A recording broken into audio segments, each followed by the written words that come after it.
So hello guys, खूप खूप स्वागत आहे तुमचं माझ्या नवीन यूट्यूब व्हिडिओमध्ये. सो तुम्हाला ते माहिती आहे ना, मी पातेलं जाळलं होतं, त्यात पाक केला होता, एकदम काळं भंगार झालं होतं. ते जर्मलचं पातेलं एवढंसं होतं ते.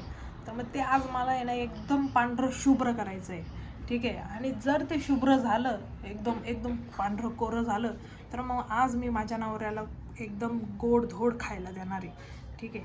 नाही तर त्याची नावडती भाजी मी त्याला खाऊ घालणार आहे, ठीक आहे. तर मग चला आपण बघू. मी पहिल्यांदा ChatGPTला विचारणार आहे की काय करावं लागेल, कारण मटेरियल ते वेगळं आहे. तू हे हा एक वेगळंच काही सांगू राहिलं आपल्याला. मी बघते त्याचं काय आहे काय नाही. सो सगळ्यात पहिल्यांदा आहे ना, मी आधी ChatGPTला विचारते काय म्हणतो आहे ते. ChatGPT म्हणतो आहे की पाण्यामध्ये चिंच टाकायची आणि त्यामध्ये ते 5-10 मिनटं चांगलं उकळायचं आणि त्याच्याने नंतर मग ते घासायचं. म्हणजे ते झाल्यानंतर उकळल्यानंतर मग ते घासायचं, त्याच्याने होईल नाही का. तर मग बघू आपण काय होतं आहे. आणि जर नाही झालं ना, पुन्हा मी ChatGPTला त्रास देणार आहे. हां, त्याशिवाय सोडायचं नाही त्याला.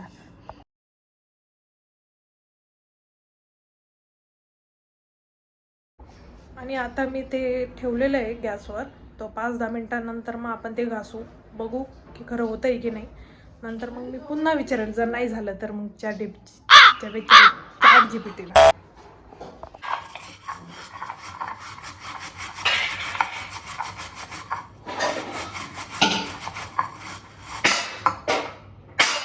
हे काला भाजी तो रे, ऑलमोस्ट एवढं निघलं आहे बरं का. निघलं आहे म्हणजे ऑलमोस्ट निघलं आहे. आता पुन्हा विचारू, कारण हे एकदम गोरं करायचं आहे नाही का आपल्याला. आता ChatGPT म्हणतोय की भांडंच फेकून दे म्हणे, पांढरं शुभ्र काही निघत नाही म्हणे. एखादं पातेलं आहे ना कुर्बानच होऊन जातं प्रत्येक बाईच्या आयुष्यामध्ये नाही का.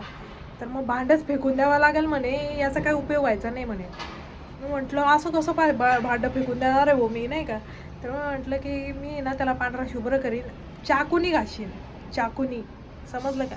चाकूनी ना सगळ्या गोष्टी ठीक होऊ शकतात. मी बी करणार आहे आणि मग आपण ते बघू, ट्राय करून बघू चाकूनी होईल. मला असं वाटतंय चाकूनी घासू आपण. चाकू आहे, घासायचं नाही आता, डायरेक्ट खारडायचं. याला खारडायचं म्हणतात.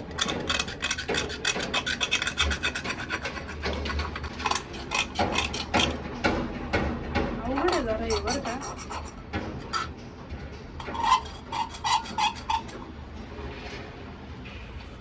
मलाच बेकार वाटू राहिलं.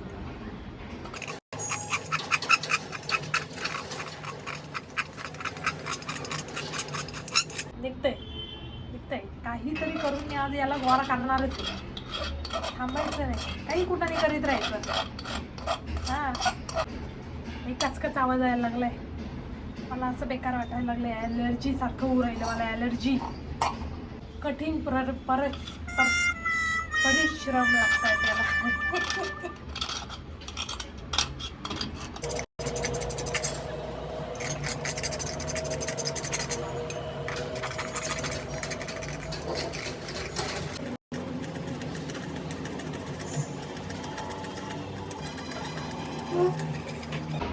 पांढरं शुभ्र होणं अवघड आहे.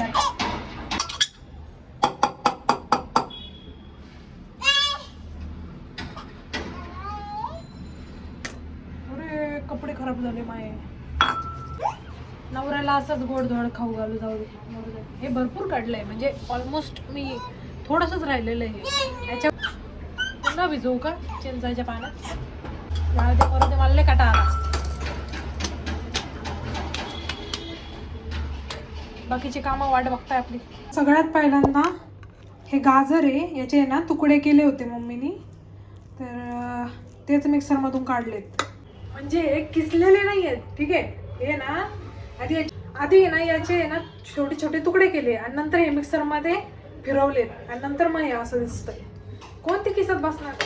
आणि सोबतच हे नाटक म्हणून आपले ड्रायफ्रूट टाकायचं तर टाकतात, नाही तर नाही, असं काही नाही, एवढं टाकायलाच पाहिजे. आता हा खवा आहे आणि 2 चमचे साखर आहे. आता हा छान असं भाजून घ्यायचं बारीक गॅसवर. साखर पगळली आहे, झाला आपला खवा तयार. तर सगळ्यात पहिल्यांदा याच्यामध्ये टाकायचं तूप. हे याच्यामध्ये टाकायचे ड्रायफ्रूट.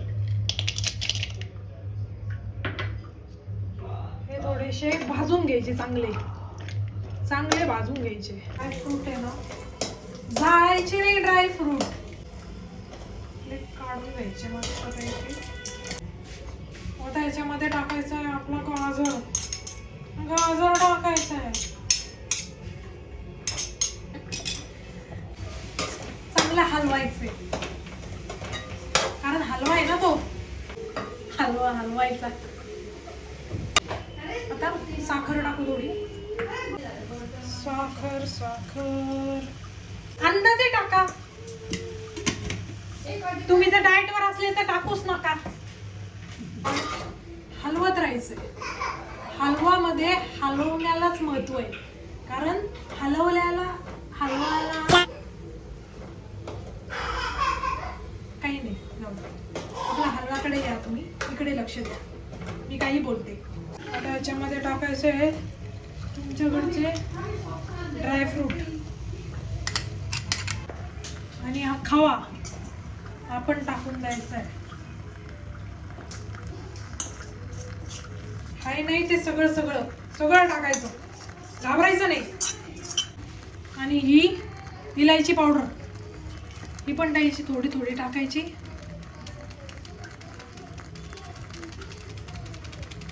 हलवा म्हणजे हलवा लागला पाहिजे. नवरा असा डायरेक्ट, नवऱ्याने पप्पी नाही घेतली तर चालेल, असं काही नाही, पण आवडला पाहिजे त्याला. समजलं ना तुम्हाला मला काय म्हणायचंय? मग हे असं हलवायचं,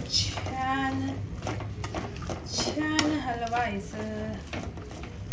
एकच नंबर हलवा दिसतोय. आता खाऊन बघू कसा आहे.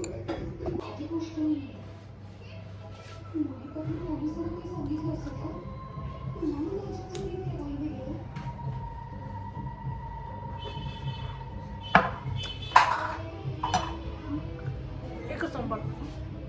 खव्याची जी टेस्ट येते ना, माइंड ब्लोईंग. मस्त हलवा झालाय. मी एवढं खाऊन घेते, तुम्ही पण बनवा आणि खा. चलो, बाय बाय.